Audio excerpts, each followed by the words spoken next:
Hello everyone! For those unfamiliar with me, I'm a Daybreak player and I make a lot of videos on the game. I first got into the game after a friend streamed themselves playing it, and when I tried it myself, I found it really fun. One of the things about Daybreak that made me interested in it was the amount of characters it had. Each character had a unique design, backstory, perks, and stats. As I kept playing each character, specifically each survivor, I learned which characters I enjoyed playing, which ones I disliked, which ones I thought were good, and which ones I thought were bad. I had a rough idea of where I'd rank each survivor if I were to make a tier list and left it at that.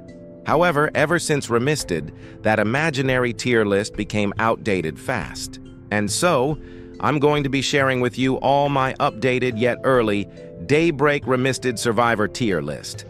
If you'd like to just see the tier list, skip to the timestamp on screen, but keep in mind some rankings may not make sense unless you watch the video for context. Feel free to skip around in the video if you're looking for my opinion on a specific survivor. Before we actually get on to any of the rankings, please bear with me as I go over how I'm ranking this, along with other important things to mention. The first thing I need to say is that this tier list is obviously subjective. Some of the rankings in this video are going to be controversial, and there is no definitive correct ranking for each of them. I encourage you to look at the rankings, hear the reasons for them, and draw your conclusions. There will be takes in this video that some of you may think are bad or even terrible, and that's okay. Secondly, this tier list is being made based on how good each survivor is at helping their team win. The official win condition in Daybreak is for more than half of the survivors to escape, so survivors who are better at achieving this than others will rank higher, and survivors who are bad at achieving it will rank lower. Thirdly, this tier list is early. As of making this video, Remisted is not yet finished, and the two upcoming survivors, Claudia and Colton, have not been revealed nor added yet. At some point, I will likely make another video updating this tier list, so if you're watching this video several months after it was published and you're confused about certain rankings, it's probably due to it being outdated. The last thing I wanted to mention is that you can play whichever character you want. I do not want this video to alter how people perceive others who main certain survivors. Most players play for fun and do not really care about competitive viability. Also, saying a survivor is bad competitively is not me saying the survivor is bad as a whole. I like a lot of the bad survivors on this list, so keep that in mind. There are 9 tiers for this tier list to better express the gap in strength between a lot of survivors. We'll be going from worst to best, starting with the worst survivor in the game in F tier. With everything now out of the way, here is my Daybreak Remisted survivor tier list.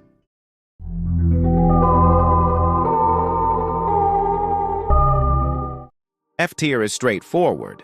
Anyone in this tier is, from a competitive perspective, unviable, and should only really be played if you want to have fun with the character. So, out of all 77 survivors currently in the game, which survivor do you think is the worst? Could it be a survivor with terrible stats all around? Maybe a survivor with a really bad perk? If you guessed any of those, you're sort of correct, but probably not for the reasons you think.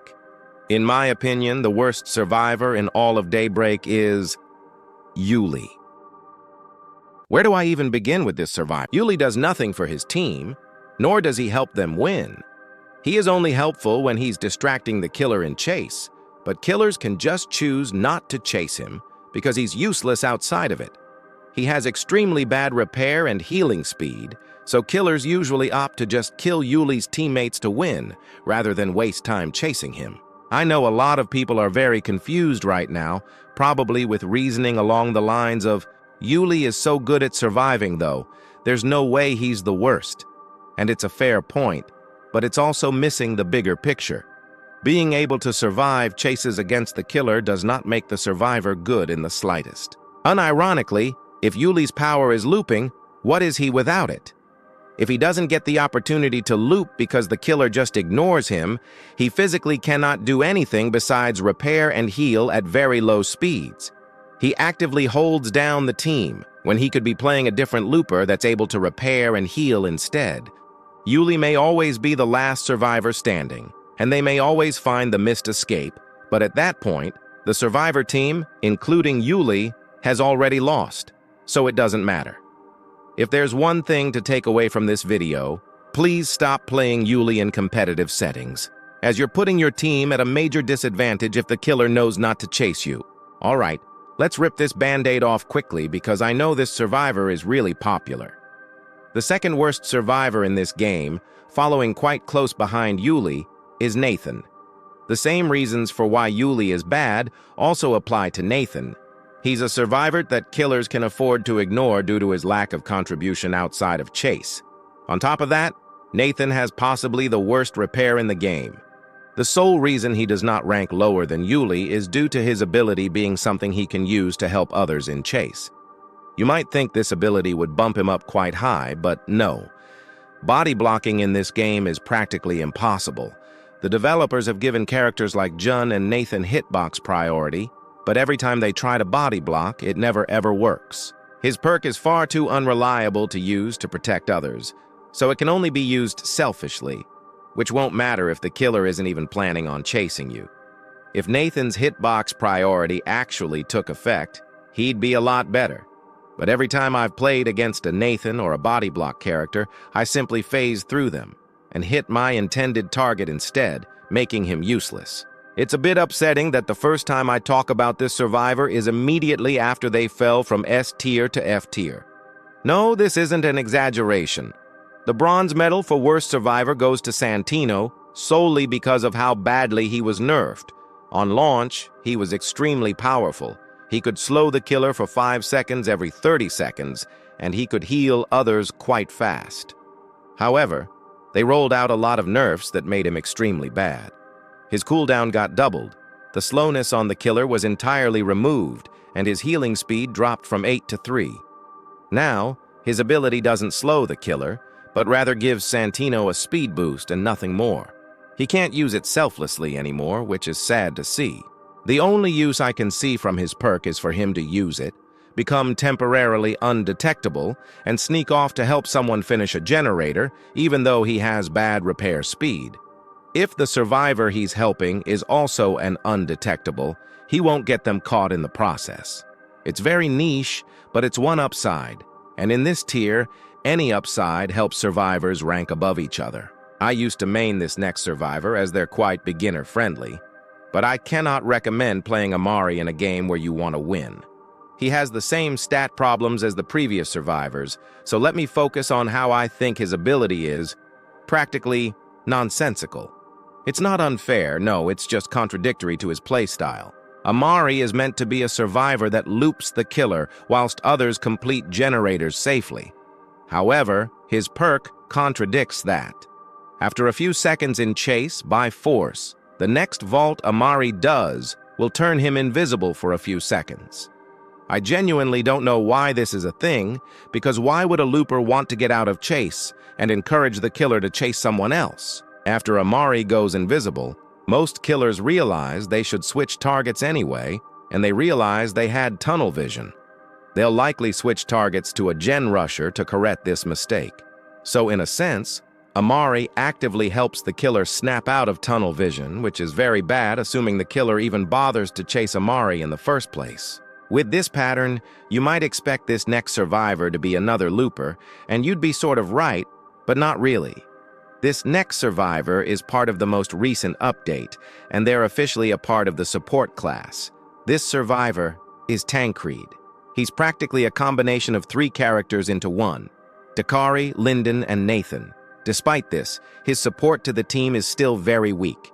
He copies Dakari's gimmick of aiming at a downed survivor and reviving them, but Dakari severely, and I mean severely, outclasses him due to Dakari's revive being instant with a lower cooldown, whereas Tancred's only applies 50% revive progress and has a higher cooldown. You can argue Tancred's ability is easier to aim, but aiming with Dakari is really easy too, so it doesn't matter.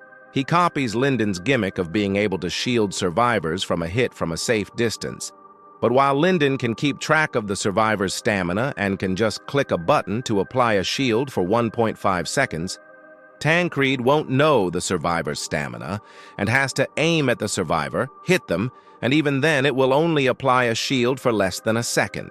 And lastly, he copies Nathan in the sense that Tancred can also use his ability to shield himself, similar to Nathan. He ranks above Nathan, but he still has a worse version of his ability, as Nathan's shield is longer and easier to apply. Tancred only ranks this high due to being able to revive survivors quickly, but there's no reason to run him over the survivors he's copying from, aside from Nathan. I wanted this survivor to find their way back into a good spot, but unfortunately, Yara is still really bad. Once again, like the others, her perk can't be used selflessly, and she can't heal nor repair, making her avoidable. The only reason she ranks this high is because of how her ability could, in some situations, trick the killer into chasing her. Yara's whole gimmick is to use their ability, which the killer can't see, to trick them into thinking the killer can catch them easily. In reality, Yara's ability grants her a lot of stamina and makes her a very strong looper without it becoming obvious to the killer, who keeps thinking they're on the edge of catching her. She encourages the killer to keep chasing her instead of wandering off to chase someone else. Things that may discourage a killer from chasing a survivor is if they have a speed boost, invisibility, or just an easy way to get out of chase, but Yara technically doesn't, which means killers are more likely to chase her than, for example, Yuli and Santino. This is also why Jonas ranks here. He does the same thing as Yara, but arguably better. You can swap Jonas or Yara around in rankings depending on whether or not you think vault speed or stamina is more important. However, I personally put Jonas higher because of how long his vault boost lasts. The vault boost lasts for 20 seconds, making the cooldown of his ability practically 40 seconds, which is quite low. I personally think he's better at looping and distracting than Yara, but if anyone disagreed, I wouldn't argue against it. The last survivor being placed in F tier is Tempest. I was considering placing her higher, but I decided against it as she still suffers from the whole selfish looper problem everyone else in F tier has. What makes her rank at the top of the tier, however, is her perk. It is selfish, but the ability is simply too strong. On some maps, she can completely escape chase and confuse the killer. Every other looper previously mentioned is still technically catchable after they've directly used their ability, solely because they can either be mind-gamed while trying to use it, or because the killer can still catch up if they want to pursue chase. Both of those things are not possible with Tempest, because the teleport windup is now instant and she can teleport through walls and floors.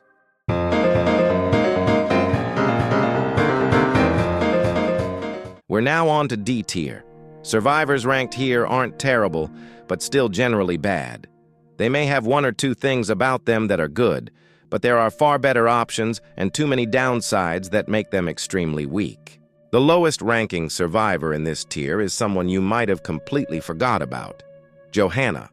Her perk and stats are confusingly weak to the point where I had to double-check there wasn't some secret buff or upside that wasn't stated in her perk's description, but no, she's just genuinely this weak. She's not a particularly fast survivor, sitting at only 6 speed, yet they gave her a repair stat of 5. The only reason why slow survivors should have low repair speed or other low stats is if their ability is utterly broken, but her ability just isn't. The only thing her perk does is make her and anyone near her completely silent. This does not make her undetectable. This does not boost her speed, and this does not boost her repair. While only her last location is revealed when detected, there are far too many downsides. She can't be silenced for too long, and when not silenced, she's quite loud. Also, the detect only showing her last location isn't exactly bad, since the killer will know Johanna has to be on a generator or hiding. It is not worth choosing a character with poor chase and repair speed solely to be completely silent. You can play many other characters that are silent with higher repair speeds. In short, Johanna is outclassed, and the only reason she doesn't rank in F tier is because she isn't a selfish survivor that can help out in very niche situations. Following Johanna, it shouldn't be too surprising to know Angelo is ranked in this tier too. In my first impressions video, I stated I thought Angelo was extremely weak, and my opinion hasn't changed. All survivors need to be downed first, then downed again to get killed. However, Angelo makes himself one hit by downing himself to gain a lot of stat buffs. If Angelo revives himself at the last second, his speed, stamina, composure, and stealth are all set to 9, and his repair is set to 4.5. I don't see how this is a good trade. If killers choose to chase Angelo, all Angelo needs to do is mess up once and it's over.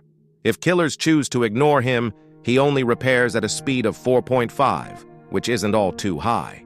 I'm aware some Angelo players have a strategy where they down themselves before the killer downs them so they can still get their stat buffs, but if they do this strategy against any smart killer who won't bother chasing them, they'll be stuck with terribly low speed and repair until they decide to down themselves.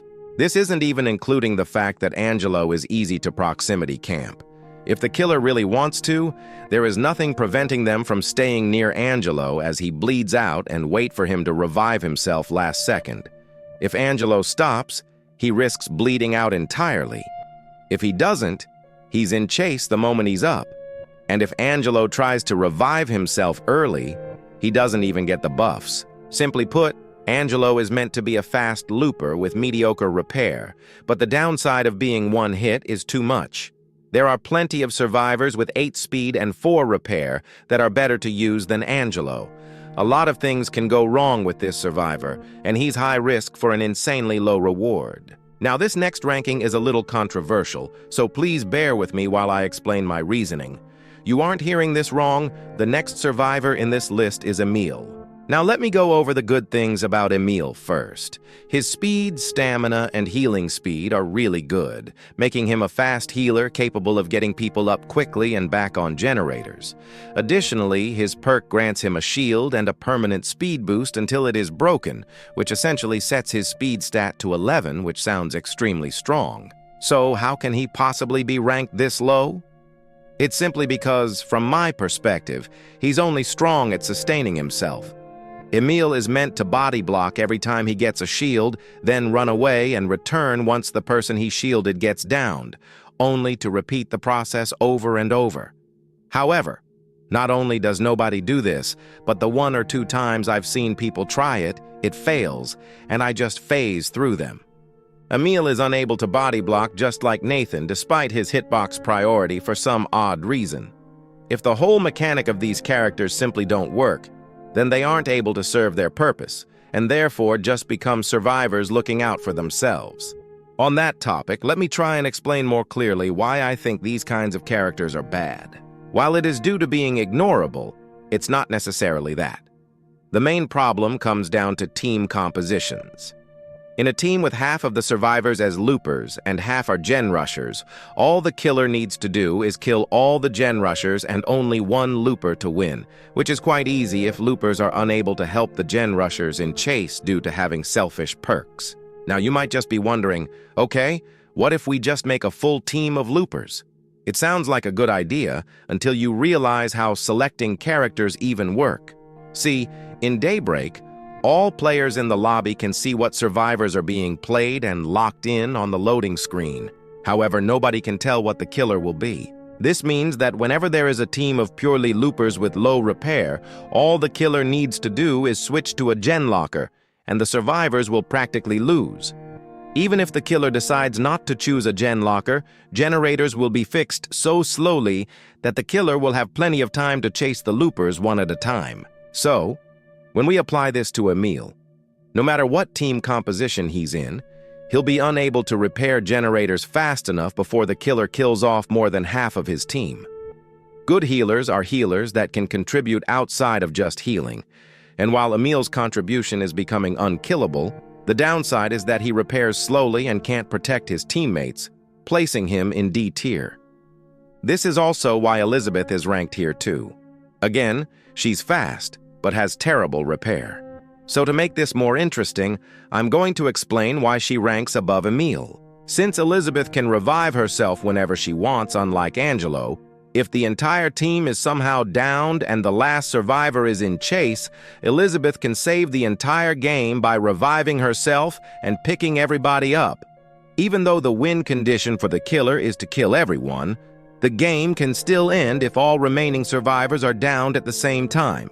This win condition is hardly ever used, and playing Elizabeth solely to shut it down is debatably not worth it, but it makes her good in that situation and that situation alone. I can't rank her in F tier due to this, but can't rank her any higher due to still being an avoidable low repair survivalist. Next up is, once again, another popular character, but unfortunately Cameron is just not as good as he seems. 2 repair in exchange for being really fast and being able to carry survivors. That's not exactly worth it. I really like playing Cameron because he's fun, but having the lowest repair in the game just to revive someone elsewhere is quite bad. I will say, though, that Cameron is very good at countering campers, since instead of having to hold the revive, he can just tap to pick them up and bring the downed survivor with him as he runs away, but that's about it. Is it really smart to dedicate a survivor slot to a survivor that can't repair at all, solely to prevent the possibility of camping? In my opinion, not really. Above Cameron is one of the best missed escapers in the game, Jack. He got some buffs to his perk, but what made him bad was being unable to repair without being detected, and his repair speed itself being relatively low. He'll be on generators all game, and once he's detected, his perk is only useful for staying hidden until the killer goes away. He's quite good at hiding, and his increased stamina and speed when crouching is helpful, but there are plenty better stealth characters that can repair faster than him with the same chase stats. I don't particularly understand why the survivor is seen as good in high-level lobbies. The argument for Yona being good is that if the survivors are in a voice call, Yona can give call-outs and relay the information she gets. But the way she has to get stacks is to be in chase in the first place, and any survivor can tell their team through voice call where the killer is chasing them. It is not exclusive to Yona. What is exclusive to Yona is the ability herself that detects the killer. But again, there are other perks that can detect the killer too. Alternatively, if you have a survivor with a stun or speed boost ability that follows the killer around so that they can help whoever they chase, then Yona becomes useless because that survivor can just tell everyone where the killer is at all times. And this is assuming the absolute best for Yona, because she's even worse in public matches, because it's highly unlikely due to the chat update that Yona can reliably relay her information to the whole team, even if she wants to. And even if she does, there's no guarantee the public lobby will put this to any use. There is no reason to play Yona, and her perk is confusingly illogical. To simplify Yona, she's meant to find the killer by running around and getting chased by him, so that she can find the killer while repairing. It isn't helpful, and it's just really odd. The last survivor in D tier is a controversial survivor that has still not been buffed despite many people requesting it. Even after her initial release, Rosalia has still remained a very poor gen rusher. She's the first survivor on this list to be a part of the repair class, making her the worst definitive gen rusher in my opinion. There's so many problems with her that I made a whole video about it. Rosalia is meant to be a gen rusher that escapes chase by cleverly utilizing her teleport and tricking the killer to gain distance and escape. However, this rarely ever happens for several reasons. Not only does Rosalia need stacks, need to place her sword, need to be in range of her sword, and need to be off cooldown to even use her ability, but after she does, it highlights where she teleported to. This is entirely ignoring the elephant in the room as well, being the fact she has only 3 speed, making her entirely reliant on her ability. She can't loop without it, and since her ability is bad to begin with, she is unfortunately just bad. Her high repair is great, but she's extremely easy to catch, and it simply isn't worth playing her when she's just a weaker version of Emery. C- is the tier for survivors that are simply not all that good. They can be decent under specific circumstances, but the majority of the time, they are outclassed by another survivor, or something about their kit makes them really risky to play. I hate to start this tier out this way, but sorry, Daejung fans, he has a lot of problems. I will say that him having 8 speed and 9 stamina is utterly ridiculous, making him unchaseable to some extent. I also think his ability being an instant revive is pretty good at countering campers and shutting down snowballs quickly. However, that's all the good things I can think of for him. His repair speed got nerfed, meaning he's practically useless until someone gets downed. Additionally, his ability is reliant on being near other survivors, which is bad because the most effective strategy in Daybreak is to split up across multiple generators. And although his heals are instant, he still has to go up to the downed survivor and manually revive them, which will take a considerable amount of time if the map is quite big. Daejung is meant to act as a reliant quick healer, but that's all he does, as he can't really do anything else for the team. For this next survivor, I'm genuinely shocked they fell off this hard. If I had to pick one definitive survivor that got nerfed the most in Remisted, it would have to be Amon because what did they do to her? She was really good in Daybreak 2, but nowhere near broken enough to get hit by all these changes. Everything about her kit got nerfed. Her speed, her repair, her healing, her ability. It was all made worse. Amon still has her shield, but the trade of buffs and nerfs that come after getting hit are very bad. Her repair speed increases and she does become silenced, but she only receives temporary undetectability. The biggest nerf was her speed, as it impacted her ability too. After she gets hit, she loses 0.25 speed. Now, you might naturally assume this means her speed stat of 7 drops down to 6.75. However, that's not the case. Instead, her speed actually drops from 7 to 5. If you're confused why, this is because if two survivors have a speed stat gap of 1, in terms of the Roblox engine, that's a gap of 0.125 studs per second. If you double that, you get 0.25, which would be a speed stat gap of 2. The description is misleading, but it refers to the Roblox engine's speed, not the speed stat itself. To better understand this, I recommend checking out this video made by Obliqued. They did a thorough experiment to understand what speed and stamina actually means in Daybreak, and without them, we wouldn't have known the measurable difference between certain gaps in two survivors with differing speeds and stamina. Simply put, Amon becomes insanely slow upon getting hit and only gets a small repair boost in return. They can't heal fast either and don't even have a way of being undetectable for a long time like other stealth characters. Once their shield breaks, they're easy to catch. It's a shame to see how far Amon fell from glory. High-level players should understand relatively well why I'm ranking AG here too. Yeah, he's technically a stunner and can help out with chase, but all he does is slow the killer for 1 second. The blurry vision doesn't really do anything, and the main point of the ability isn't even to help others, but rather to help AG himself escape chase. There are stun abilities in the game that are nearly 3 times longer than how long AG's slowness lasts, and AG has a really high cooldown on his ability anyway. What makes him rank in C- instead of a slightly higher tier, though, is because of how counterable his ability is. Going invisible doesn't grant him undetectability, meaning if killers do want to chase him, he can't hide. At first inspection, this next survivor may appear to be quite good, but in practice, Zeal has a lot of flaws that hold him back from being good. If Zeal does have his ability ready every time he's in chase, then yes, that's very good. But realistically, Zeal will only get to use his ability once before he's downed, as it takes far too long to regain stacks. Having the ability to go invisible for 10 seconds is really good, especially since it also gives him undetectability. But Zeal is naturally really loud, meaning he's easy to find once that time is up. Since his ability requires him to be on generators for a minimum time of 1 minute, this means he's not getting his ability back in time before the next chase. Also, the more people working on a generator with Zeal means Zeal gains stacks far slower. His repair speed is good, but nothing exceptional compared to other gen rushers. He's not terrible, but he's not good either. You need to play him really carefully to get the maximum value out of him.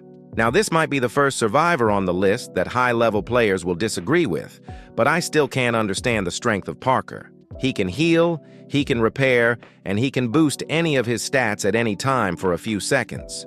All of those things are objectively good, but my main problem with him is just being inconsistent. What I mean by this is that if he uses his ability to boost his repair, but then gets immediately thrown into chase by something nobody could have anticipated, like Unforgotten teleporting to him, Hacker's invisibility, or Possessed's invisibility, he has just wasted his ability and can't give himself a speed boost for a full minute. Even if Parker uses his speed boost correctly, it's simply a speed boost and doesn't affect the killer in any way. The speed boost isn't all too strong and it lasts for a few seconds, meaning it's only good at transitioning to a loop out of Parker's reach. The other problem with Parker is that he's one of the only few gen rushers that are extremely loud. Hiding with him is not an option, so if you want to avoid chase as Parker, you simply can't do that. Ultimately, if a killer needs to kill all the gen rushers to win, Parker is hardly any different from other survivors. His repair is good, his speed boost is good, but he's easy to find, which is counterintuitive. Dakota actually got buffed this update, and so they ranked higher than where they would have initially, being D tier. I'm not going to tear into Dakota too much since this is a win for her regardless if she's still not all too strong. Her stun is on a cooldown rather being on limited uses, which means she can help out far more often. It's also a lot easier to aim with her flamethrower now. She's just a standard chase support character.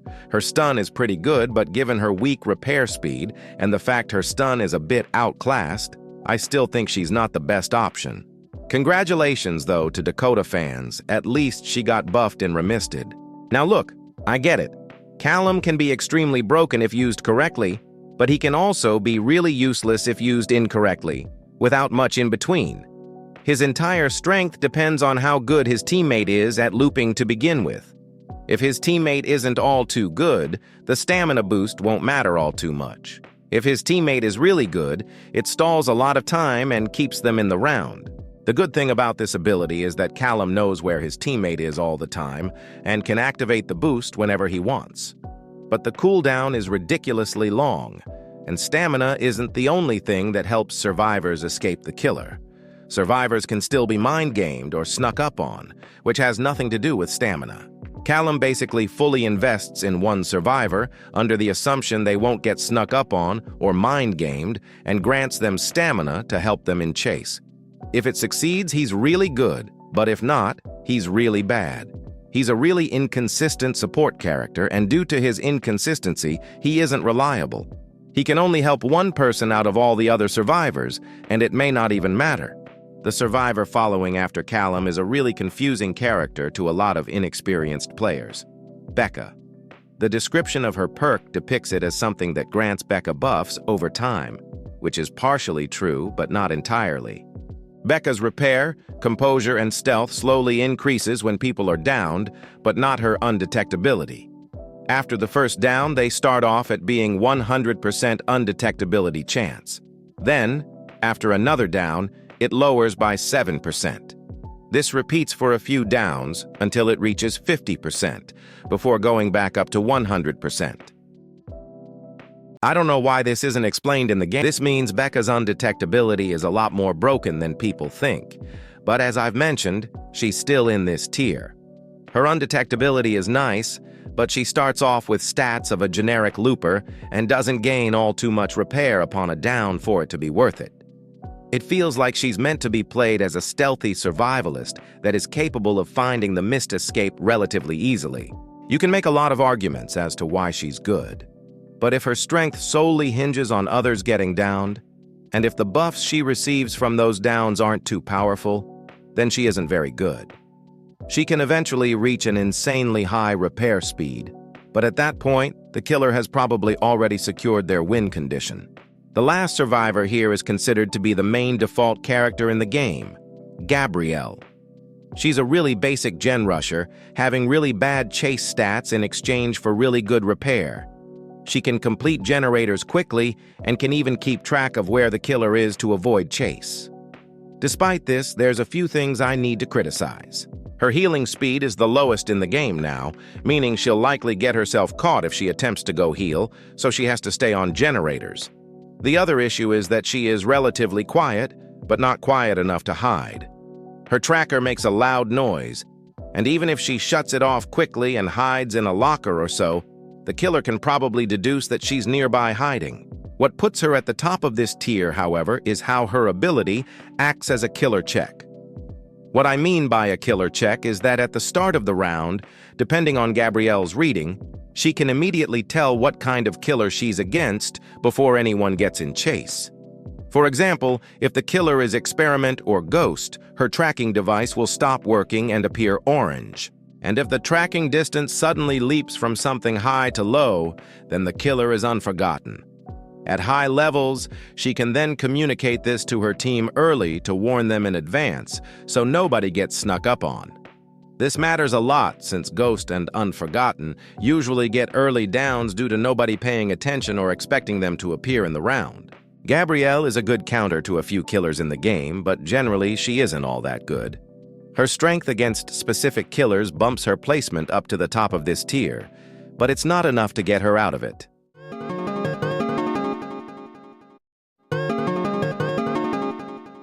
Unlike C-, C+ is the tier for survivors that still have issues, but all in all, they are overall a decent survivor, to the extent where their downsides and upsides relatively cancel each other out, making them somewhat balanced. We'll start off this tier with a hot take, but trust me, I have some good reasoning. Unfortunately, Taylor barely makes their way into this tier for me. It's not that Taylor is bad. It's just that they require a lot more cooperation and teamwork from other survivors just for their ability to be on par with everyone else's. The repair boost they grant everyone is quite minimal.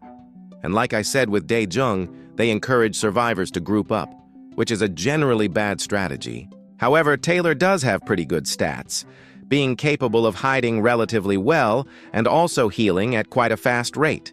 If they gen rush alongside people that can protect them with perks, then they do become quite strong, but that is a very specific condition. Taylor's strength depends on the cooperation of their team, and at the highest level, it's just plainly good, but nothing more. In a sense, Taylor actually got nerfed because beforehand, their repair boost was a flat 15% boost, but now it's 5% per survivor. For OG Daybreak fans, it may be a little difficult to understand why Taylor is ranked so low despite always being regarded as a good survivor. Taylor hasn't been meaningfully nerfed, but they rank low due to being outmatched by better options. Why play Taylor when you can just play another gen rusher that repairs naturally faster? That way, you still repair at relatively the same speed as Taylor would with people. Except now, you have access to another perk, which could help you repair even faster or sustain yourself in chase. If Zeal had higher repair, for example, he might have ranked in this tier, above Taylor. But again, Taylor does rank higher due to their slightly higher repair on average and good stats. If their perk was better, or altered slightly to be less conditional, they might find their way into B tier. However, for now, Taylor can't be any higher than this tier, mainly due to other newer gen rushers being simply better at doing what Taylor used to do. I'm going to upset a lot of people with this next one. I feel like I've already had to rank a lot of popular characters low, but I know Sanjana has a lot of fans, and for good reason. Competitively speaking, though, Sanjana is just decent. She's a fast looper with mediocre repair speed that heals survivors stealthily to learn where the killer is. Sanjana's perk is very flexible. You can use it to revive safely, or alternatively, just use it to gain a slight speed boost in chase. You can even use it to just generally hide. However, her main contribution to the team is picking survivors up and telling them where the killer is so that survivor doesn't accidentally run into the killer and get downed again. This perk is good, do not get me wrong, but I feel like it isn't good enough to justify her stats being only decent at best. Also, Sanjana won't get every revive, which is an issue a lot of healers face. Sometimes survivors that also need to heal someone will clash with other revivers, and that makes both revivers not get the maximum value out of their perks. There are healers that can revive safely just like Sanjana, while also having higher repair speeds, and there are healers with specific buffs granted to the survivor that can contribute outside of just healing too. Her perk is insanely good, but it's just held back from her stat spread. Sanjana isn't exactly a threat, so killers are safe to ignore them and target the weaker links to secure a win. Sanjana's chase stats, healing speed, and perk make them quite annoying to deal with. But her low repair, her clashes with other revivers in her team, and lack of contribution outside of chase makes it so that the best way to deal with her is to just let her do her thing and kill her teammates, which she is incapable of protecting. Let's move on to Cade, who I think is really fun to play, but also a bit tricky to use correctly. Cade is a standard gen rusher with typical gen rush stats, so I won't focus on that. Instead, I want to focus on the upsides and downsides of their perk. Cade can grant themselves great looping stats by using a locker, but also sets their repair speed to 1, meaning they should only do this if they're in chase. This helps Cade sustain themselves, but the problem with this perk comes with the cooldown.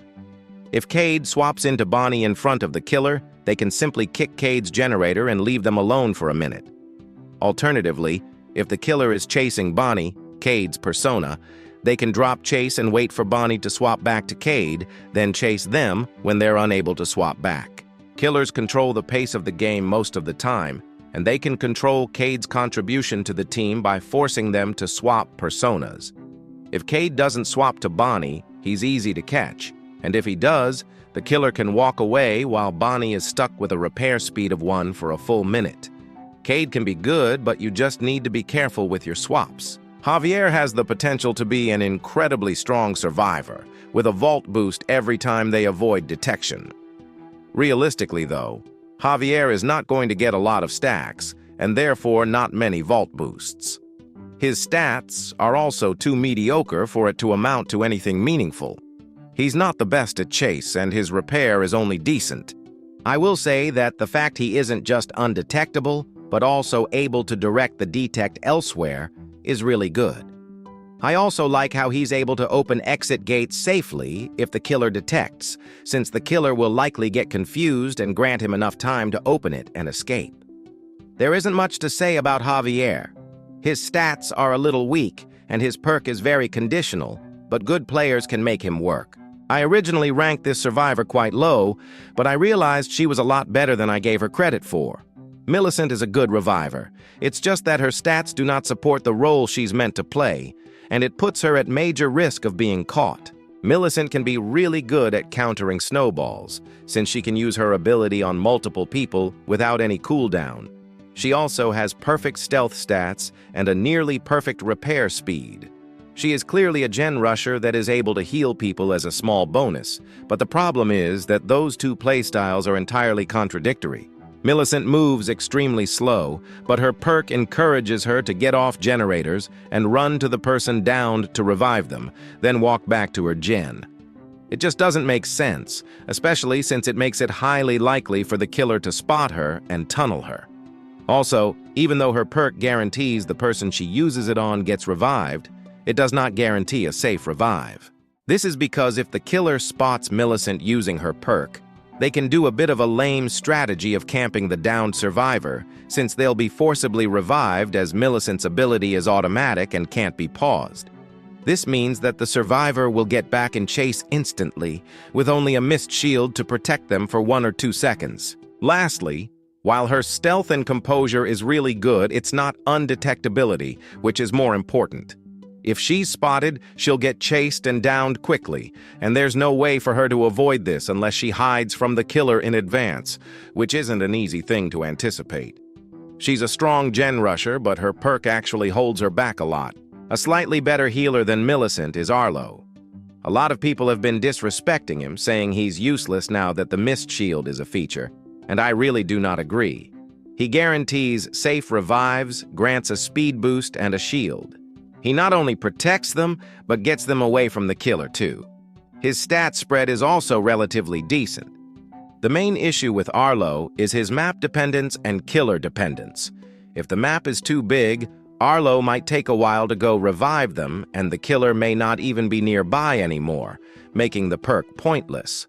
Alternatively, even if the map is small, if the killer doesn't plan on proximity camping, it still renders his perk useless. Essentially, Arlo is really good under certain conditions, but not all that great when not. He's simply decent, and having him on the survivor team isn't a problem at all. It's just that his value may not always be consistent. Now, random question. Is teleporting as a survivor fun? Do you think it's overpowered? And is it worth granting this to a character if it means a bunch of downsides in return?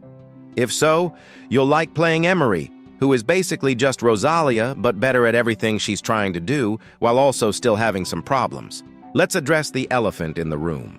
His speed stat is really bad. The speed stat has become more important than stamina ever since Remisted dropped, and thus, it makes him really bad at chase, even though he was already not good at it before. His healing also got nerfed, so he can't teleport to downed survivors and pick them up quickly anymore. His teleport also depends on the accessibility of lockers. Since Emery will be gen rushing before he's in chase, if a locker isn't nearby for him to slip into before the killer sees him, he's done for. Just like Arlo, his strength relates to the map and the lockers he has access to, because otherwise, he's simply unable to teleport and escape chase. I like Emery a lot, and he's really enjoyable to play, but he's once again really inconsistent. He can be good, he can be bad, but it all comes down to the map he's on. So, to balance it out, he's in this tier as simply decent. I'm still surprised we even have this character in the game at all, considering how insane it was for Daybreak to score a collab with the people behind the game he's from. But Diego is a decent survivor. I think he has a good balance of advantages and disadvantages. He's a good looper with a mediocre repair stat, and he also has access to a stun ability. It's a small stun, but it has a relatively short cooldown that allows him to stun quite often compared to other stunners. The only problem with this is that he can only access this stun if he has a switchblade, which he can only get by looting bodies. By the time Diego has enough switchblades to help out, the game is already on the verge of survivors losing, so he's only able to be helpful in the middle or at the end of the round. If he had access to switchblades through chase or completing generators, he'd be a lot better, but he's placed here on the list for now. Rounding out this tier is Kamaria and Narantuya, who's been in a bit of a weird spot ever since their release. People literally cannot agree if they're good or bad, and I've always just been in the middle of that debate. That's not because I can't pick a side, but because I think all the good things about them match the bad things about them, similar to Diego. Kamaria and Narantuya's perk places a field that slows any killer that enters it, and the field lasts for 9 whole seconds. This is best utilized at a loop that Kamaria and Narantuya want to use for as long as possible, or if they need to regain stamina before transitioning elsewhere. This is quite strong, however. Setting up the ability itself is a bit tedious and annoying. Before activating the field, Kamaria has to mark where it'll be before actually activating it. However, this mark can't be moved once it's placed, and the only way to change the mark is to use the ability and wait for the cooldown to end. This is annoying, but wouldn't be too much of a problem if the cooldown is low, but the cooldown is an insane time of 75 seconds. So Kamaria has to ensure that they set up their field correctly, or they're severely punished for it and they'll get caught quickly. The main reason she's at the top of this tier, though, is because her perk can be used to help others if necessary. If the killer is chasing someone else, Kamaria can sneak their way into the loop, set the mark, and activate the field to help the survivor escape. If you play Kamaria, you'll need to get the hang of when and where to place your fields. If you do that, she becomes quite good. But even at the highest level, there will be times where you'll mess up the perk. This and everything else places her at the top of this tier. Every survivor from now on is a survivor I would generally class as good, with more upsides than downsides, making them quite viable to win. B- is the tier for the survivors who do qualify as good, just a little less so compared to others. The first person in this tier is Dante, a support survivor. Dante is good at repairing, healing, and providing chase support to his teammates via his lantern. He's quite flexible, and despite his low speed, his lantern's speed boost makes up for it. He also heals quicker when he places down his lantern, and he can pick up his lantern and place it down as many times as he wants until it's destroyed. Now obviously only having 5 speed is pretty bad, and his lantern is quite easy to break. which means his support will only last for a few seconds before going on a lengthy cooldown. Also, due to his low speed, if he goes around looking for where the chase is, he puts himself at risk since the killer might switch targets to him due to his lower speed. But despite these downsides, Dante is a jack of all trades, being decent at practically everything but looping. Although he has low speed, his stamina is still there to help him out. His lantern can be used in so many ways to help teammates, such as helping them transition to loops, that it's good enough to land him in this tier. Now, I do want to preface something before I explain why Sadia is ranked here alongside Dante.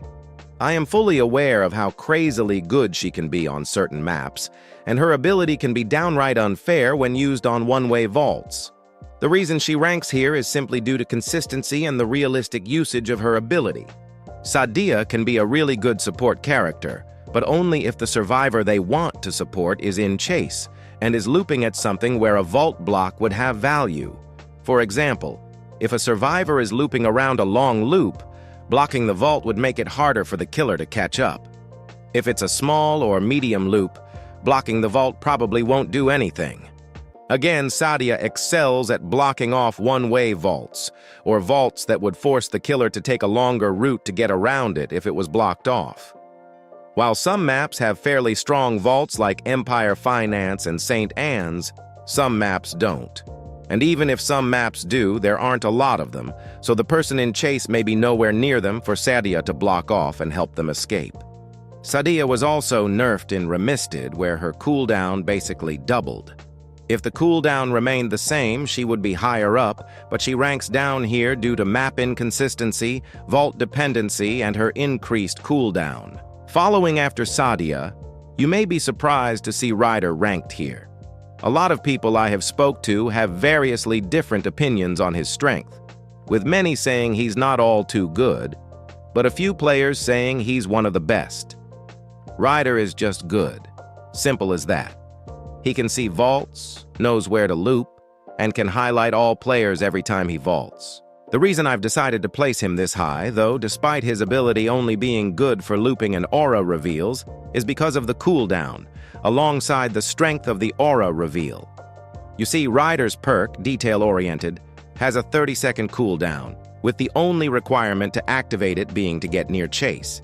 So if Ryder does that, every few seconds the whole team knows where everyone is. If you were still confused earlier why Yona ranked so low, it's because Ryder is just what Yona wants to do, but far better.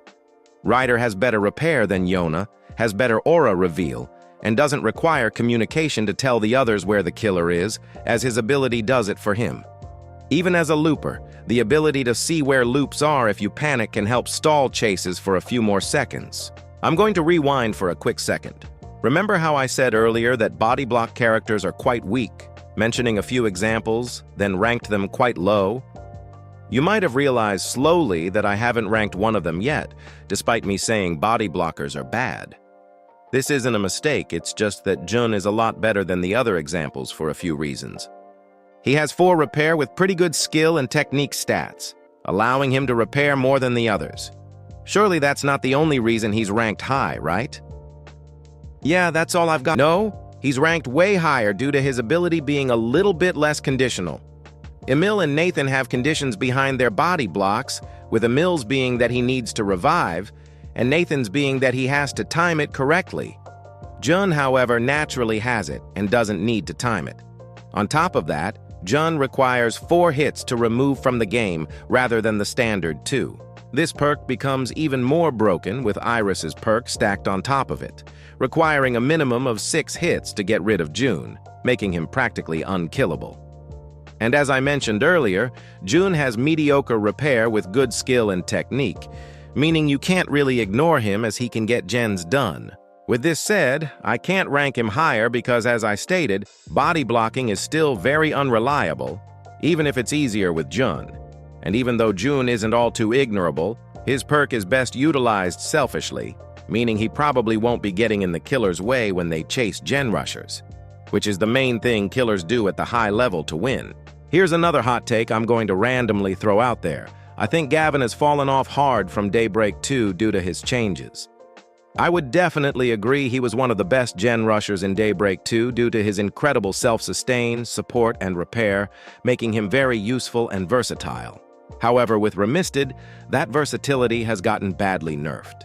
His cooldown was extended by a lot, and although he has infinite bullets now, he already technically did, since good aim would refund Gavin's bullets and reward him better. Due to his long cooldown now, Gavin has to be far more careful with how he uses his bullets. If he decides to help teammates with his ability, the killer may pivot to him, knowing his ability is gone.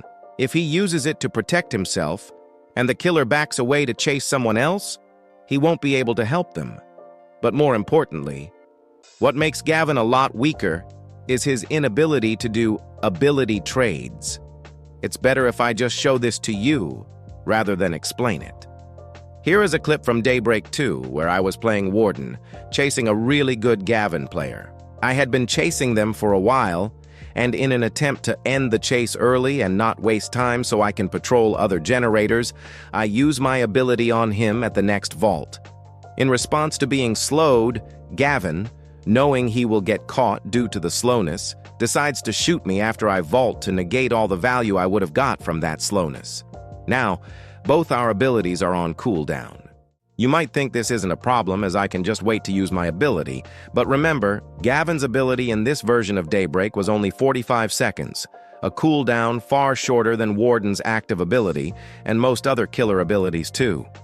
This means that if Gavin doesn't need to stun while in chase, he can hold on to it until he needs to use it to counter a killer's active ability. And as I mentioned previously, now, Gavin's cooldown increased drastically up to 70 seconds, which makes it much longer than most killer abilities, meaning he is unable to ability trade consistently. Do not get it wrong, Gavin is still quite good. It's why he's ranked in this tier after all, but his nerfs are a lot more impactful than people think, and it shouldn't be downplayed. In case you didn't know, ranking all of these survivors in order like this was pretty miserable. Not only is it hard to compare loopers to gen rushers, but it's hard to get a good grasp of a survivor's strength when nobody else plays then, so you have to try them all of yourself. I have Danya Arisen, but I hardly ever use her perk, because it's a little overcomplicated. In extremely simple terms, Danya prevents genlock by being allocated 2 generators to work on at all times. She has 12 repair and loses repair as these generators are completed. This is a fine perk. It's nothing outright broken despite its high repair speed, because all of Danya's other stats aren't that great at all, and even though she's meant to counter genlock, she doesn't really do that. She's more like a survivor that discourages genlock rather than a survivor good at actively breaking through it, which makes her less useful. However, she does rank up in this tier because of her perk's small passive, making it so that when all generators are complete, she can pick herself up when downed, similar to Elizabeth. In short, if the killer hasn't downed Danya at all once all generators are done, it is practically guaranteed for Danya to escape, which means killers have to down her at least once before this happens. Let's keep this next one simple. Dobromir is pretty good. He can increase the vault speed of survivors at specific vaults, with a cooldown and stacks required by being near chase. The vault speed boost is extremely good, being a 40% buff, while also slowing killer vaults through it by 10%.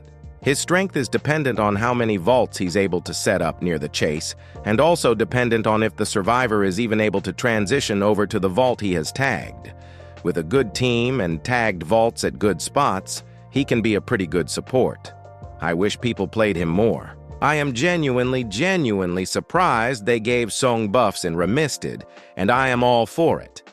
Her stats are absolutely broken. Having 7 speed and 7 repair makes her a decent looper and a good gen rusher combined.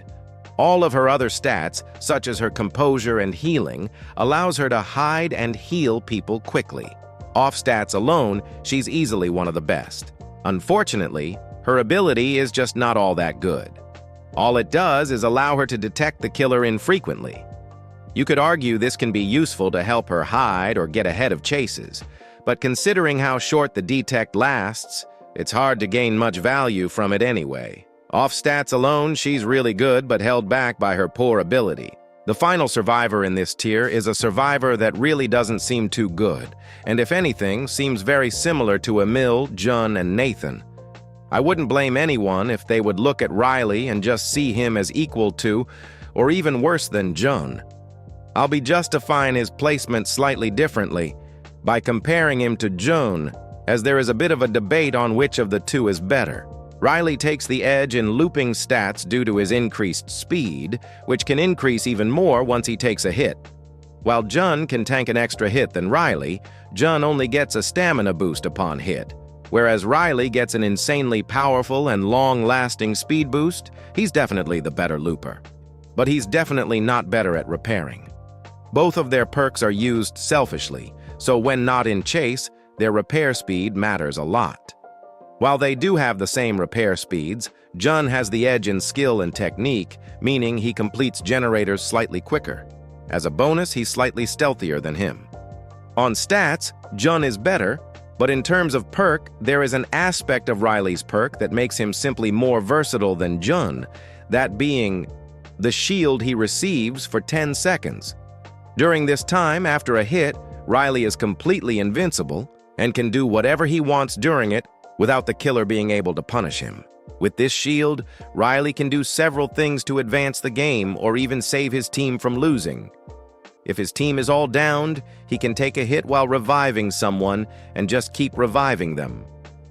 Then the killer will have to choose to chase Riley or the person he revived, allowing the person not in chase to revive someone else, with the pattern repeating until everyone is up again. If Riley is on a generator that's about to be completed and the killer is approaching, Riley can trade his shield to ensure the generator is finished, as the killer can't kick it or regress at W with him still on it. This allows him to contribute to generators despite his low repair speed.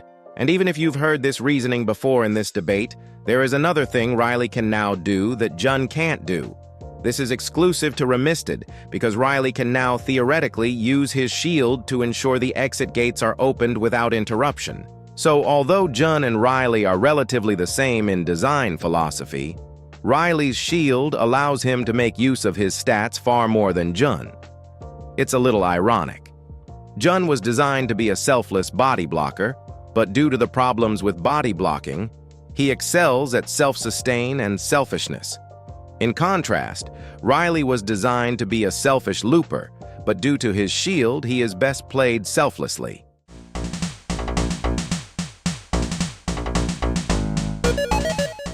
B+ is different to B- in the sense that these survivors are more widely considered good, with less room for debate than the others in B-.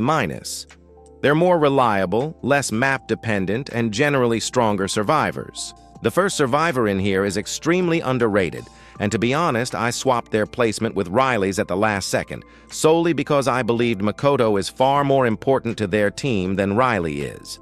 This is mainly due to her having a perfect skill and technique stat, combined with a repair stat of 8 that can increase to as high as 9.5. With enough skill checks, Makoto can activate her ability to give herself a speed boost, undetectability, and a repair boost for a few seconds. The main strategy most Makoto players run is to activate the ability as often as possible while repairing. So Makoto constantly repairs at 9.5 repair speed. And there's no catch. This is generally just a really good strategy.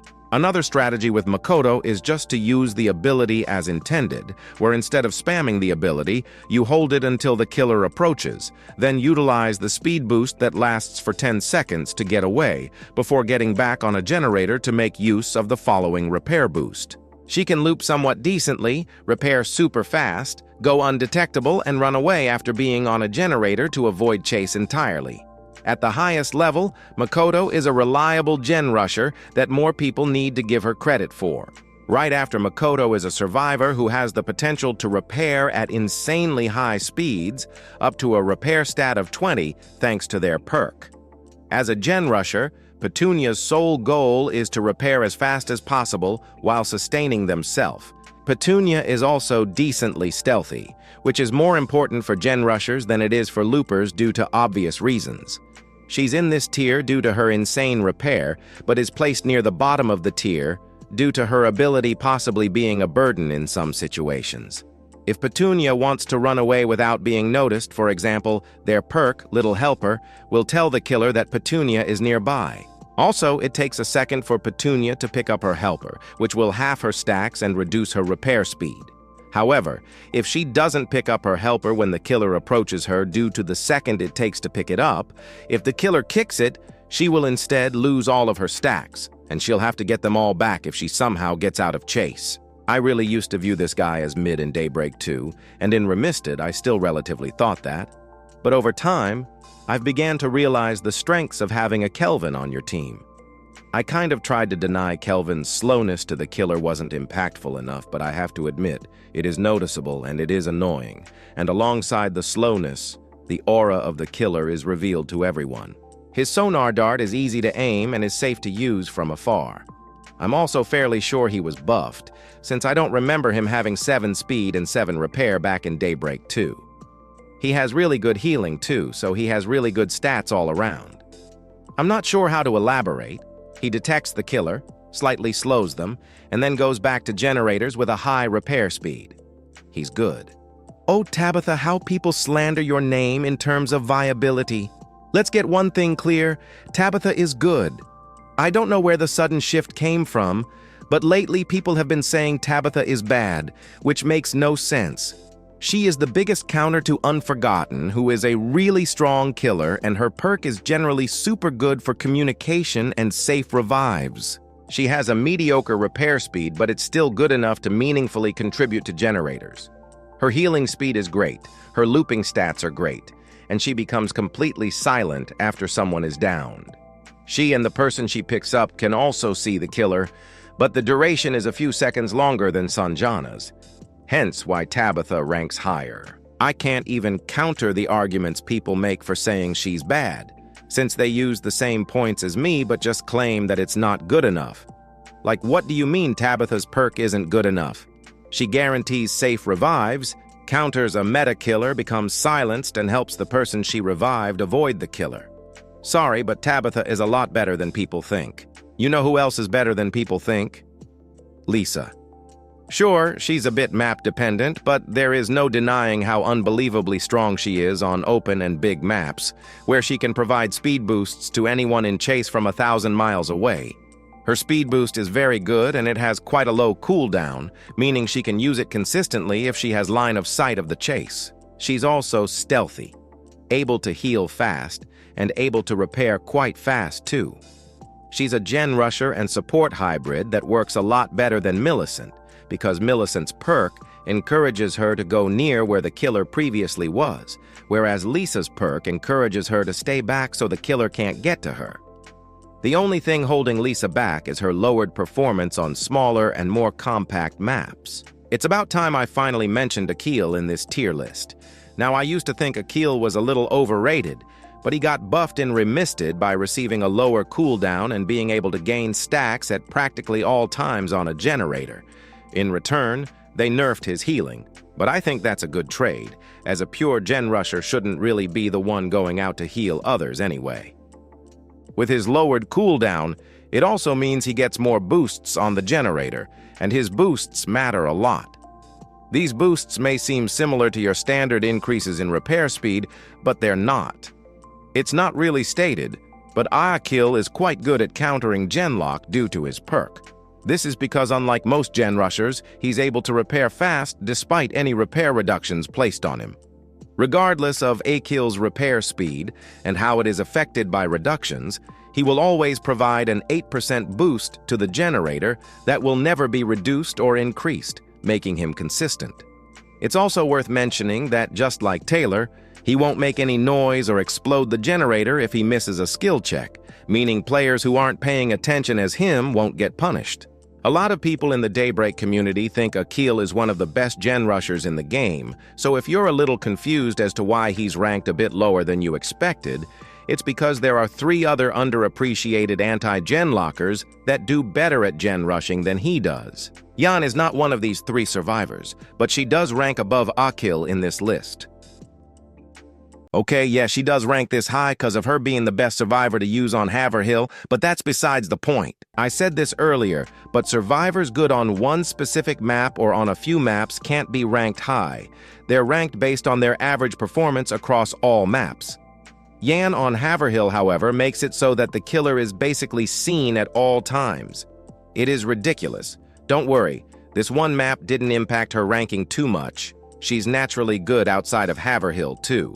With good placements of her machine, Yan can get a heads up before she's in chase, allowing her to get to a loop or possibly sneak away before the killer knows where she went. Additionally, they buffed her recently so that she gets her old repair boost back when her machine is out on the field, practically making her repair as fast as Gabrielle. Her perk also has a relatively short cooldown, so she'll be repairing at maximum speeds a lot of the time. Depending on where she places her machine, the killer may not be able to even find it, and will have to make a judgment call of whether to not pursue finding it and breaking it, or alternatively, ignore it and just go for the chase. Either way, Yan is good. Use her on more maps than just Haverhill. I won't spend too long talking about Cora, simply because she's a bit similar to Yan in terms of playstyle, except slightly better. She has similar stats, good repair, weak looping stats, so let's talk about her ability. Investigative Eye is more consistently good than Detection Machine, simply due to it allowing Cora to constantly reposition herself, given how she gets more detects on average. Also, while Yan is extremely stealthy and can hide in lockers, she isn't completely silent while inside them, whereas Cora is. Additionally, Cora's repair speed is consistently set to 10, without any conditions attached, making them repair faster on average. In short, Cora is good at keeping her distance from the killer, which is ideal for gen rushers. The survivor barely missing out on A tier is also very recent, and it's a bit crazy to see how much higher they're placed than Tancred. Jordanus is a very good support character. His cooldowns scale to when he placed down his walls, not when they break, which means his cooldowns are generally shorter than most stunners or trappers like Kyle, as his cooldown only activates after the stun. Jordanus can have 2 walls placed at once, and the walls cover a decent width, meaning they can block off paths that other traps wouldn't be able to. He can also repair decently when his walls are all placed, and he can heal pretty quickly too. The only issue that prevents him from getting into A tier is quite obvious. He has the worst stamina stat in the game. He's able to run away quickly with 8 speed, but having only 3 stamina means he can't sprint for all too long anyway. If his stamina was higher, he'd be A tier, but they restricted him pretty badly, meaning you have to play carefully with him despite his strength. If your favorite or main hasn't been mentioned yet, then congratulations. They're either in S tier or A tier. A minus is simple. These survivors are simply strong. They're better than your typical B tier survivor, but you may be reluctant to rank them as downright A tier depending on your way of judging the characters. Starting off, we have Evelyn. In the hands of a good player, Evelyn can provide great support to their team that can convert downs into generator progress due to their repair boosts. Unlike previous survivors who get buffs from downs, Evelyn's buffs directly contribute towards the main objective, making them more valuable and feel as if a teammate getting downed isn't all too bad. It's really hard to argue Evelyn is not at a minimum A tier. I mean, she has 4 stats maxed out at 10 out of 10, and her lowest stat is only 6, being her speed and stamina. She is completely silent when walking and hiding in lockers due to her perfect stealth and composure, and her healing is also perfect. When she revives someone, both Evelyn and the person she revived become silenced, undetectable, and gain a 1.5 repair boost. With the way I'm talking, you might be confused why they aren't higher. And again, not to be a broken record, but Evelyn is a slow survivor being demanded to go out and get revives, which puts them at risk of getting in chase. Although her stats and perk are really good, the playstyles of a gen rusher and reviver will naturally clash when put on to one survivor, so Evelyn may be put in some awkward situations in rounds, meaning she has to be played with caution. Regardless, she's still very strong. I'm actually going to talk about the downsides with Crosby first, before explaining why he's good. He isn't a reviver or a healer, but he's also demanded to get off generators and move around the map to use his ability, which may hinder his contribution as he won't be on generators very often and may get caught by a patrolling killer. The other problem is that whenever the killer kicks a gen, an icon appears above the generator telling players to not touch the gen. This will confuse people on Crosby's team, as they won't know whether or not Crosby will run over and get it. Even with good players, this ability causes a lot of miscommunication and therefore reduces the maximum value that could have been made from his perk. Aside from that, yeah, Crosby is really strong. He basically counters gen kicking entirely, which is the main and only way for most killers to actively reverse generator progress. The repair boost he gets is broken, so I don't really need to elaborate on that. He is one of the 3 anti-gen lockers I mentioned earlier that is better than a Keel, even if Crosby is affected by repair reductions unlike a Keel. On top of that, since Crosby knows when and where a generator is kicked, he basically gets free detects on where the killer is, meaning he's able to avoid the killer pretty well, especially since his composure is perfect. Out of the 2 Hunter twins, I personally like Serena a lot more, but unfortunately, she's the weaker one of the 2. However, she's still good enough to rank in A tier, so don't take that away from her. She's a fast looper that can work on generators and support her team with her new ability. Her hatchet takes some practice to get used to, but once nailed down, it's really good. If it lands, she severely slows the killer and forces them to leave a blood trail for quite a while, helping teammates know where the killer is. She can assist her team in multiple different ways due to her good stats, making her a strong survivor. In all honesty, if she could still passively follow the killer's trail, she'd be higher, as she'd completely counter Ghost, who is currently broken.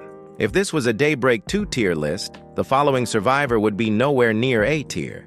But she received so many good changes in Remisted, so I have to give Veronica some credit, as she's actually viable now. Egocentric Leech is now an active ability rather than a passive, which is a very smart move.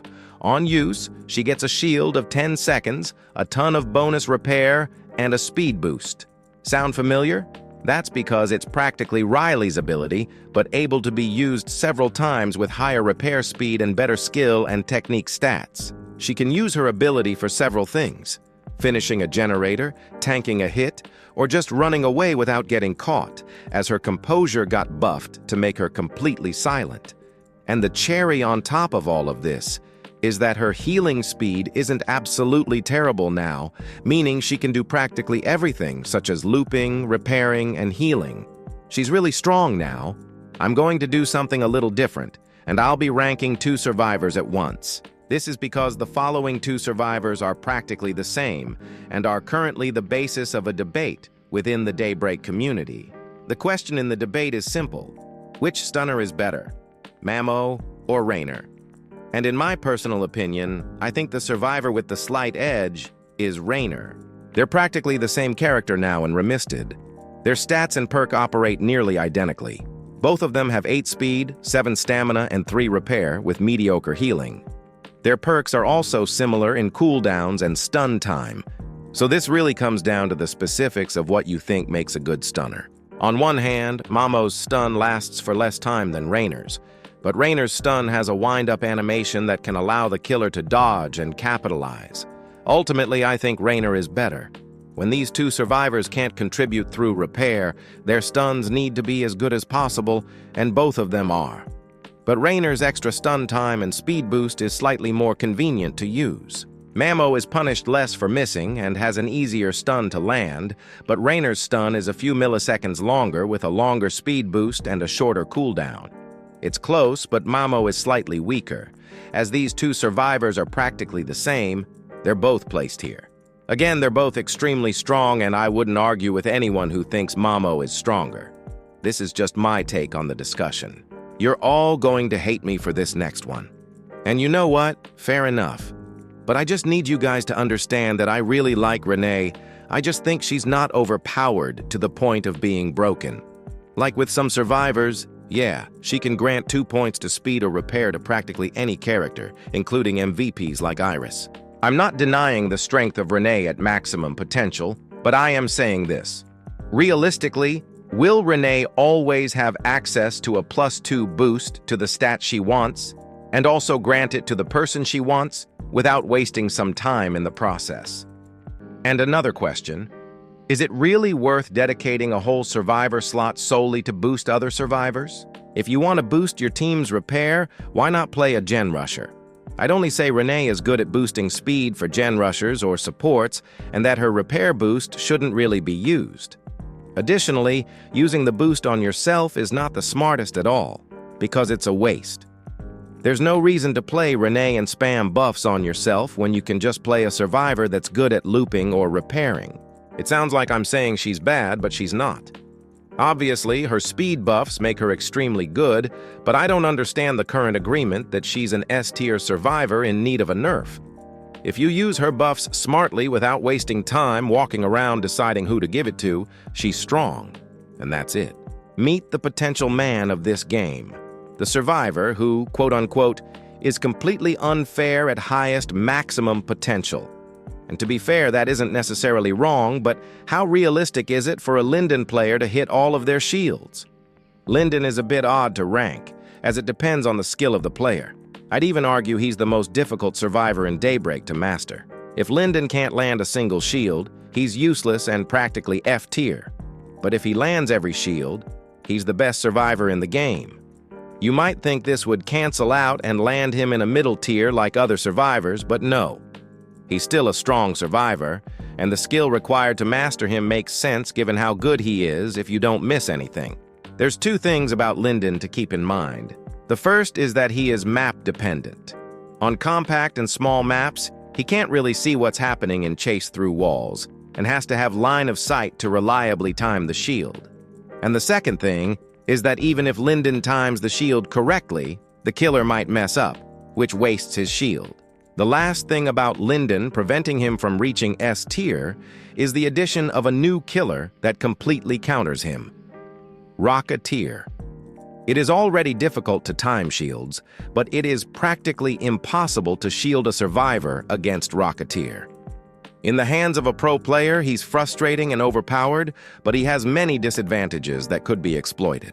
And finally, we're wrapping this tier up with Crystal, a really strong, stealthy gen rusher.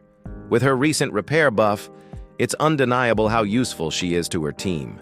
She makes a teammate completely silent, and in return, she becomes silent and undetectable, allowing her to work on generators peacefully while the killer runs around in confusion.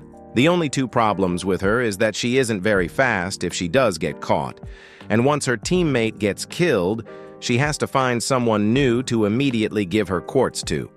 If she fails to do so, she's really loud and becomes detectable.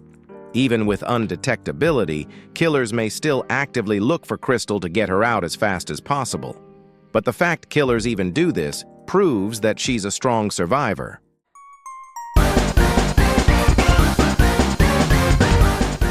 A+, survivors that are on the brink of becoming overpowered if they are buffed any further. Playing these survivors is a very good choice, and maining them is an even better idea if you want to win games. This shouldn't be too shocking, but Carmelita is in this tier due to her perk. She's not just an undetectable, but a trickster that lures the killer away from her and towards her cassette tape. Javier has to time the detects in lockers to trick the killer, which requires effort and focus, whereas Carmelita just needs to place her recorder down, and it does the job for her. If you place this in the corner of the map, and if the killer goes to it and gets tricked, you've just wasted the killer's time severely, putting your team in a good position. That's not to say Carmelita comes without her weaknesses, though. Breaking her cassette tape reveals where she is for 10 whole seconds, and she's extremely loud during this time. Additionally, while her ability cooldown is 80 seconds, this cooldown only takes effect after her cassette tape breaks, meaning she can't place it, wait 80 seconds, then place a new one the moment the previous one breaks. She can't play recklessly and get away with it. However, with good repair speed, undetectability, and an ability that can waste a lot of the killer's time, it's easy to tell why she's this high up. Nobody seems to appreciate nor main this survivor, despite the fact I made a video on him a while back. Dakari is so good, and I'm sad to see not a lot of people play him. He's a fast looper with a repair stat of 5 rather than the usual 4, and his ability allows him to not only instantly revive a survivor, but also allows him to do so from an infinite range. On maps where there are a lot of walls restricting line of sight, he's definitely weakened, but his ability still works as intended, acting as an instant revive that doesn't waste any time and keeps the game rolling. Due to the nature of the ability being an instant revive, it counters camping and snowballing entirely. His heal gun has a cooldown, but it isn't all too long anyway. Even without his gun, he heals fast. And even if his ability requires aim, it's pretty easy to revive a teammate since they'll be stationary or moving slowly. You may be tempted to play Barret over him, as they seem like the easier and more efficient version of Dakari, but no. Dakari is strong and deserves some credit from the community. Speaking of Barret, whilst they do place higher, I need to highlight that both Barret and Dakari do the same job in different ways, with relatively equal advantages and disadvantages. Barret's heal is automatic, but if destroyed, it's rendered useless. But Dakari's heal requires line of sight, which isn't always guaranteed. They also have extremely similar stats. Even though Barret's stats are worse, they have the advantage of being able to heal while repairing, which Dakari can't do. Again, if the killer notices this and breaks the drone, then Dakari would have been a better option, but the killer won't always notice. Killers may also be tempted to camp when you're in the round, as they may want to wait for your drone before walking away from the person they downed. If you choose not to send it out instantly, you'll be wasting the killer's time whilst your team finishes generators, which can be very good. Barret and Dakari are practically equal. On smaller maps, choose Barret. On bigger maps, choose Dakari. There are more small/medium maps than big maps, so Barret naturally takes the edge over him. Do you think 2 seconds of stun time is a bit too long? What about 3 seconds of stun time? Whatever you think, no stun in the game compares to the perk from Elijah. Although it requires the killer to be near a locker, it deals an insane stun time of 5 whole seconds, with the perk having a 65-second cooldown. I won't cover Elijah's stats as their average. The main point is that his perk is what makes him so good. To put him really simply, if he didn't depend on locker placements like Emery, he'd be S tier. He can't assist survivors in a locker if there are no lockers near the chase, nor any lockers that the killer would reasonably be forced to walk past. He is map-dependent, and that's the only thing holding him back. Xiaoxing makes their way into the upper half of this tier, but ironically, what holds her back isn't even herself, but rather her teammates. You see, her ability acts as a speed boost for all teammates within a certain radius, with the intent of the ability being that it helps teammates that are in chase run away from the killer, or at least give them enough speed to safely transition to a better loop. This doesn't always work, though. Teammates may not be willing to take the speed boost if they don't know where it'll lead them to, and teammates may also not be prepared to abandon the loop they're at either. The ability requires good communication from the team, which isn't always guaranteed. Everyone, and I mean everyone, always says that Yvonne is mid, but let me ask you something. What survivor do you go to if you want to do gens fast and also loop efficiently? Yeah, Yvonne.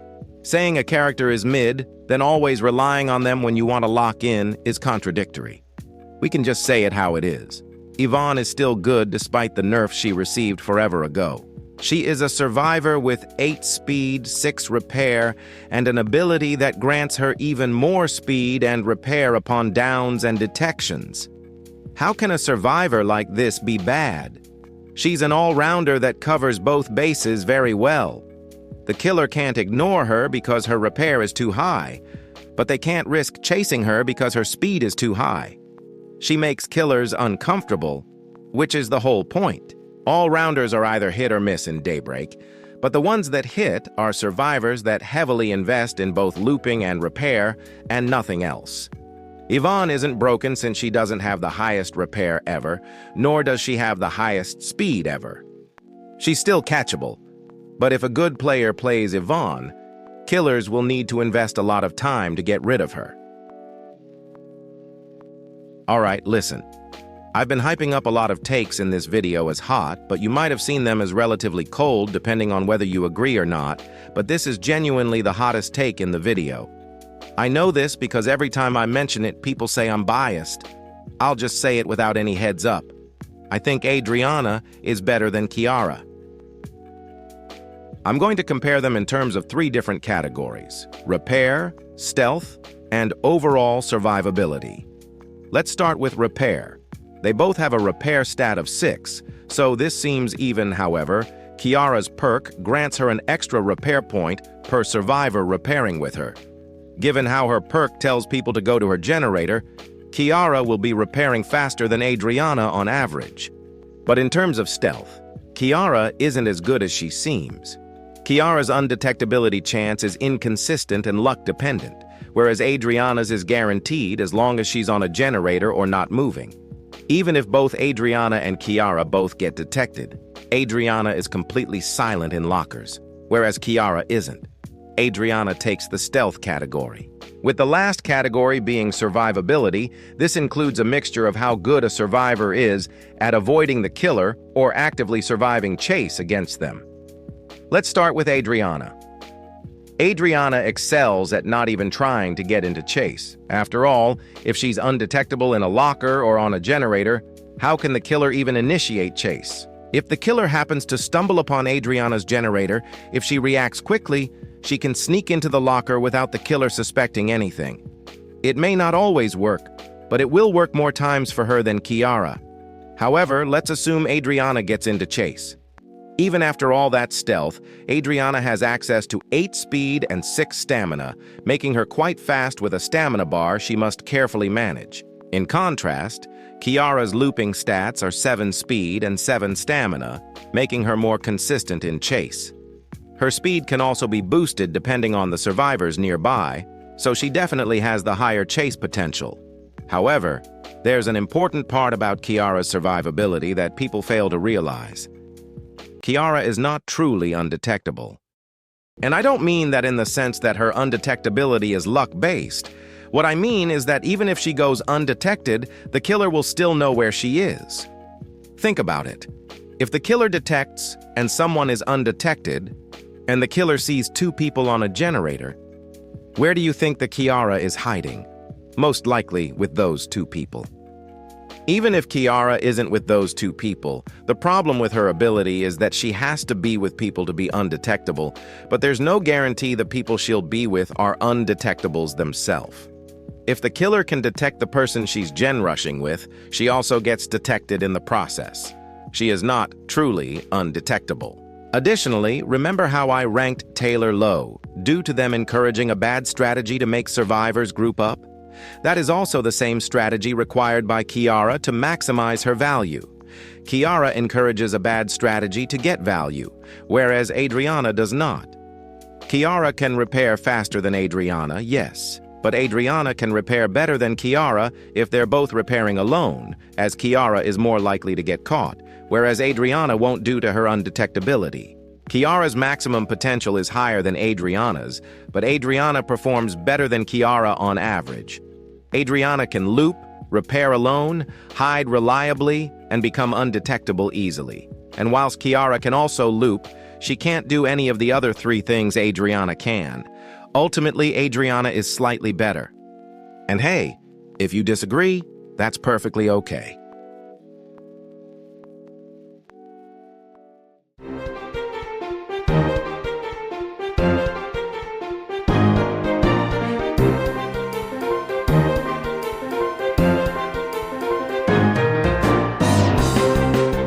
The last tier, the best survivors in the game, the S tier. There are 8 survivors in this tier, and that's no coincidence. I've handpicked these survivors to be in S tier, as I think these 8 survivors combined create the best team comp against most killers on most maps. Obviously, the best team varies depending on multiple variables, but I think this team will perform very well on average with good communication. The first survivor in this tier is none other than the survivor that replaced you back in Daybreak 1, Nami.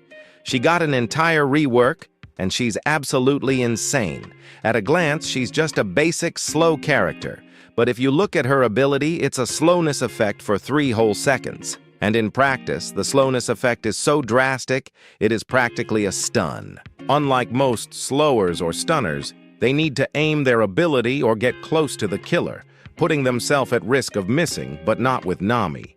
She can reliably slow the killer from a distance, as the circle of slowness she creates has a radius of 25 studs, meaning she will not get hit during the ability by an M1. Nami's cooldown is somewhat lengthy, but while waiting, they're able to do generators with 4 repair, 6 skill, and an insane technique stat of 9.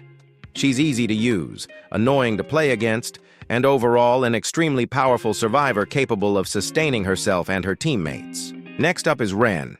He just repairs really fast, but with his changes in Remisted, that isn't all. On top of having an insanely high maximum repair speed, he passively opens the exit gates 20% faster, being the only survivor currently capable of doing so. He isn't all that fast, but as a trade, he is an extremely broken gen rusher. He is also quite stealthy, and hitting skill checks to raise his repair is extremely easy, given his perfect technique stat. Whilst he is affected still by repair reduction, most repair reductions will still leave his repair to be higher than characters like Cora and Gabrielle. Killers are forced to chase him, as the survivors are guaranteed to escape once the exit gates are powered due to his gate opening speed. But killers are going to have an extremely difficult time catching Ren with Kyle constantly blocking off or restricting their pathing. Remember, Kyle doesn't have to stun the killer to get value. If he places his trap in an inconvenient spot for the killer that forces them to take pathing that is not ideal, it allows the survivor in chase to gain distance. If Kyle places his trap at the end of a loop, the survivor looping around it is practically safe. If the killer doesn't activate the trap, they'll have to go around it every time, meaning they won't catch up to the person they're chasing. And if they do activate it, not only are they stunned for 3 seconds, but they leave a trail to let survivors know where the killer is. Kyle becomes even better on smaller maps, where narrow hallways make it so that killers are forced to step into the trap to keep pursuing chase. And even after all those advantages, Kyle is one of the few stunners alongside Jordanis that actively counter stealth killers. Because if Kyle blocks off an entrance to a room containing a generator, all he needs to do is watch the other door, and he's completely safe. Sometimes, running up to the killer to stun them isn't always the best idea. Sure, a stun gets value for a second and that's it, but with careful trap placement, you can stall a few seconds, cause bad pathing, and generally mess with the killer, which protects the team. Kyle is the best stunner in the game, and that'll be highlighted once more stealth killers are added. We're now into the top 5, and surprise, surprise, Sarah's here. You always need a Sarah on your team on open maps. She is an undetectable who's completely silent that repairs at a repair speed of 10. She also gains a small speed boost when left alone, allowing her to loop by herself. I don't really need to say much more than this. She's still really good on small maps like Haverhill. Sure, her undetectability loses value, but she still repairs extremely quickly. And undetectability is still better than being detectable. But repairing at high speeds and being undetectable isn't the only important thing. After all, not all killers go for kills, but rather try to patrol all generators and stall the timer. And this is where the second best anti-gen locker comes into play, Anais. While her playstyle isn't exactly the most exciting, her ability is ridiculous. Kicking her generator grants the generator an instant boost of 15%, which is equivalent to 2 uses of Akil's ability. If killers want to kick the generator after granting the boost, they practically have to stun themselves for 10 seconds. And if they don't, then the generator hasn't lost any progress at all. Anais is really easy to catch and chase, and she isn't exactly stealthy, but she has such an insane ability that directly counters Genlock, making her extremely valuable. If the team can keep her in the round, regardless if the killer is a Genlocker or not, she will provide a lot of value that'll keep killers on their toes. We're down to the top 3. Can you even think of 3 survivors I haven't mentioned yet? You can probably think of only one, but did you forget that I haven't ranked Mavis yet? Yes, I think Mavis is the best stealth category survivor in Daybreak. And the reason why is quite simple. She's undetectable, silent in lockers, has 7 speed, has 8 repair, can detect the killer, and can boost her repair even more.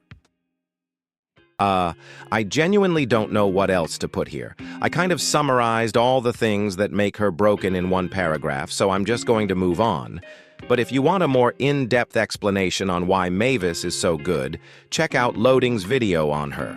They're absolutely right. Mavis is the best undetectable. Are you still unsure who's left? Maybe you know who's in first, but not who's in second?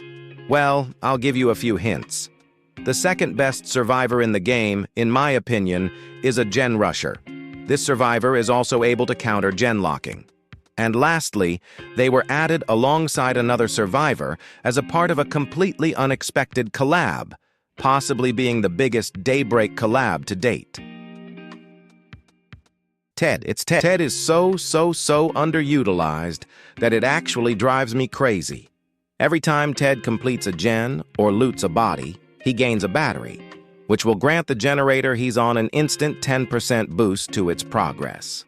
Ted naturally has a repair speed of 9, so he's able to get through generators super quickly. With all the batteries, Ted can do 2 different things that both work extremely well. He can either spam batteries and gen rush even faster than he normally would, or alternatively, stock up on batteries for the late game in case there's a gen lock. If the killers does attempt to gen lock, Ted just completely counters it through his sheer repair output, which is just ridiculous. Regardless of all repair reductions placed on him, the battery will always add 10% progress, and given how he can spam these every 30 seconds, you simply can't gen lock against a good Ted player. And if that wasn't enough, Ted is a very stealthy survivor, and for some reason he was one of the few survivors that didn't get their healing speed nerfed, and he still retains his healing speed of 10. If there are no teammates to loot from, that's a good thing, since they'll just win if the killer isn't gen locking. If there are teammates to loot, then he's able to convert that disadvantage into an advantage, allowing him to repair faster. It may seem ridiculous to say he's the second best survivor in the game despite how bad he is at chase, but his impact on generators is so insane that it's entirely worth playing him. If the team protects Ted as much as possible, it's likely they'll win. But there is one survivor that's better than Ted. A survivor that people all agree is really good, but nobody really wants to put their foot down and say they're the best. So, without further ado, the best survivor in Daybreak Remisted is Iris. They literally had to nerf her stats because of how unfair her perk is. Iris is such a valuable asset to their team, and in the right hands, makes killers struggle immensely at winning. If you've ever played against an organized survivor team and struggled to win, you might have thought to yourself a few characters they were playing seemed extremely broken, but now imagine that same game, but with an Iris on their team. Now imagine another game where you've chased a survivor for an extremely long time. Now imagine an Iris comes along after you've downed them and simply gives them an extra health state. Obviously, everyone knows she's good, but nobody really understands the extent to how broken she is until you encounter someone actually playing them. Iris has to be tunneled by the killer because if she sticks around, she'll just heal the entire team and make them unkillable. Iris isn't the best at looping or repairing, but it is entirely worth trading a survivor slot so that the rest of the team has extra health states, allowing them to tank more hits and drag the game out longer to complete more generators and win. Remember the win condition of survivors. The majority of them have to escape. Most people who play Iris will get tunneled and eventually caught. But by then, she's already contributed enough, and generators have probably already been completed. She can make certain characters insanely broken, such as Jun. She can also give her flowers to gen rushers as they'll be tunneled alongside her and need to be protected. She can't interfere with chases and directly save people, but she can give them extra chances that'll slow down the killer's momentum and help her team reorganize and win. Even if Iris herself is bad at chase, she is stealthy and can hide in lockers if she believes the killer won't hear her due to other sounds playing. You might think she makes killers that need stacks even stronger, but to that I just say no. Would you rather have less teammates against a standardly powered killer or more teammates against a slightly powered killer?